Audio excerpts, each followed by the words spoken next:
कुएं पर ससुराल। तुम मुझे कह रहे थे कि तुम्हारा परिवार कुछ ही दिनों में यहाँ से चला जाएगा।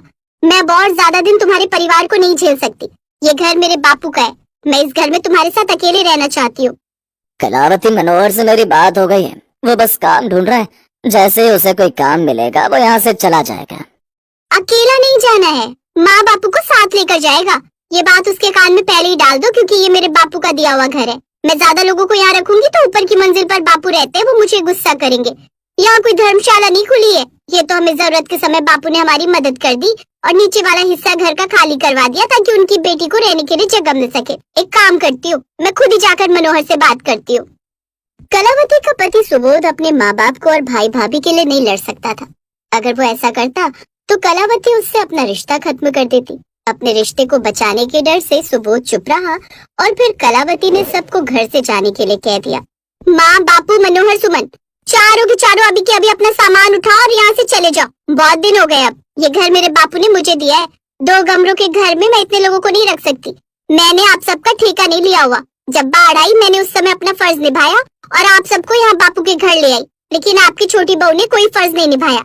निभाती भी कैसे, इसका तो अब मायका ही नहीं है। कलावती भाभी, आप बहुत ज्यादा बोल रही हो, जबकि आप जानती हो सुमन के माता पिता और उसका पूरा परिवार बाढ़ की चपेट में आ गया। मुझे मजदूरी का काम मिल जाए, हम चले जाएंगे, आपको परेशान नहीं करेंगे। पता है सुमन माँ बनने वाली है, फिर भी उस बेचारी पर तरस खाने की जगह उससे नौकरों की तरह काम करवाती है और ऊपर से कहती है कि हमारी वजह से इसको परेशानी हो रही है। सुनो जी, अब यहाँ दम घुटता है। मुझे कहीं सड़क पर ले जाकर छोड़ दो, पर यहाँ बड़े बेटे बहू के घर में मैं नहीं रुक सकती। मनोहर बोल रहा है जानकी, बस कुछ दिन की ही बात है। हम यहाँ से एक बार चले गए तो दोबारा इनकी शक्ल नहीं देखेंगे। मेरे टुकड़ों पर पलते हुए मुझे इतना रौब। रुको, मैं अभी बाबूजी को बुलाती हूँ। वही चारों को धक्के मारकर यहाँ से निकालेंगे। माँ, बाबूजी जरा नीचे आना। देखो ये चारों कैसे चौड़े हो रहे। इन्हें घर से निकलवा दो वरना मुझे कुछ हो जाएगा। कलावती ने जोर जोर से चिल्लाना शुरू कर दिया। उसके माता पिता ऊपरी मंजिल से उतर कर नीचे आए। क्या शोर मचा रखा है? मेरी बेटी को कितना तंग करोगे? जब मेरी बेटी ने कह दिया यहाँ से चले जाओ तो चले जाओ। यहाँ से सामान उठाओ और निकलो, वरना नौकरों से कहकर निकलवाना आता है मुझे। कलावती, एक दिन और अगर रुक। देखा बाबू, कितनी हमदर्दी है इन्हें अपने परिवार से। सुनो, तुम भी इनके साथ चले जाओ। मैं अपने माँ बाबू के साथ रह लूंगी। मैं कुछ नहीं बोल रहा, जिसको निकालना निकाल दो। वाह भैया, आज पत्नी आ गई तो आप अपने जन्मदाता माता पिता को ही घर से निकाल रहे हो। ठीक है, अब इतनी बेइज्जती होने के बाद मैं भी अपनी पत्नी और माता पिता के साथ यहाँ नहीं रुक सकता। सुमन, अपना सामान उठाओ, हम अभी चलेंगे। कलावती, जाने से पहले इनके सामान में झांक लेना, कहीं ऐसा ना हो कुछ चुरा कर ले जाए। काकी, हमारी किस्मत खराब है लेकिन हम चोर नहीं है। ले लो तलाशी, सारी पोटलियां आपके सामने ही बांधूंगी। जेठानी कलावती ने अपने ससुराल वालों का बुरी तरह से अपमान किया और उन्हें घर से निकाल दिया। अब उनके पास रहने के लिए कोई घर नहीं था। मनोहर बहुत परेशान हो रहा था। उसके बूढ़े माता पिता और गर्भवती पत्नी सुमन भूख और घर के अभाव में थे। चलते चलते वो लोग एक जंगल में पहुंचते हैं। तभी उन्हें एक शेर की गरजने की आवाज सुनाई देती है। शाम का समय था तो शेर अपनी गुफा से बाहर आ गया था। मनोहर बेटा, लगता है आसपास कहीं कोई शेर है। हमें अपनी जान बचानी होगी। हम जंगल में आ तो गए हैं पर यहाँ रुकने के लिए कुछ भी नहीं है। कुछ करो जी, वरना शेर हम चारों को खा जाएगा। कोई छुपने की जगह ढूंढो। माँ, बापू, हमारे पास एक ही रास्ता है। वो देखो, सामने कुआं नजर आ रहा है। हम चारों को जान बचाने के लिए उस कुएं में छिपना होगा। सुमन, तुम कुएं में उतर जाओगी ना? हाँ, आप चिंता मत करो, मैं कुएं में उतर जाऊंगी। मुझे अपने बच्चे की जान बचानी है। सुमन की आंखों में घबराहट और आंसू थे। जैसे तैसे करके मनोहर अपने माता पिता और पत्नी के साथ कुएं में उतर जाता है। कुएं में बहुत अंधेरा था। चारों बहुत घबरा रहे थे। मैंने कुछ लकड़ियां रख ली थी। सुनो, तुम इन लकड़ियों से मशाल बनाकर कुएं की मुंडेर पर जला दो। इससे कोई भी जंगली जानवर कुएं के पास नहीं आएगा। हाँ, ये ठीक रहेगा। मनोहर ने लकड़ियों से मशाल बनाकर मुंडेर पर लगा दी। पूरी रात वो सब भूखे प्यासे ही सोए। अगले दिन मनोहर कुछ खाने की तलाश में कुएं से बाहर आता है। जानवरों से सुरक्षित रहने के लिए अगले कई दिनों तक मनोहर और उसका परिवार कुएं में ही रहा। सुमन ने सारे कुएं की सफाई की और चादर बिछाकर सही से बैठने और सोने की जगह बनाई। कुछ देर बाद मनोहर थोड़ी मजदूरी के पैसों से खाने का सामान खरीद कर ले आया।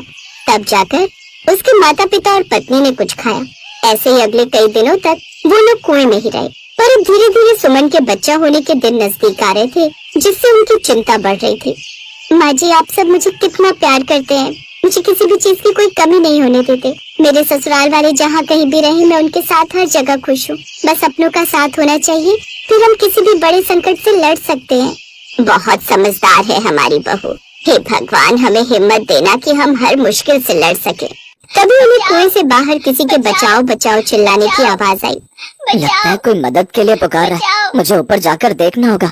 ये तो किसी लड़की की आवाज है। नहीं नहीं बेटा, रात का समय है, तेरा कुएं से बाहर जाना खतरे से खाली नहीं।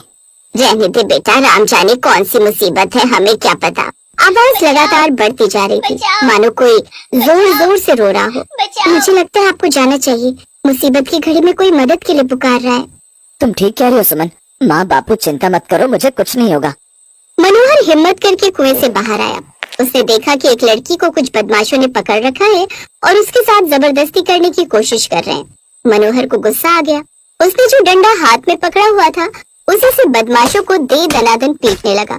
बदमाश घबरा गए। बुरी तरह से जख्मी हो चुके बदमाश भाग गए। लड़की रोने लगी। कौन हो तुम और ये लोग कौन है? मेरा नाम कंचन है।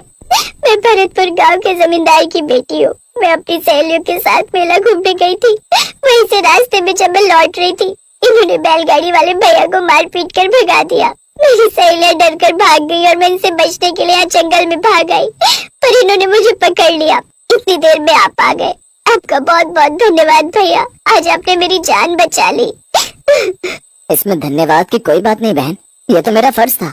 मनोहर कंचन को उसके पिता के घर छोड़ने जाने से पहले कुएं में रहने वाले अपने परिवार से मिलवाता है। कंचन को जब पता चलता है कि मनोहर अपने परिवार के साथ कुएं में रह रहा है, तो वो बहुत दुखी होती है।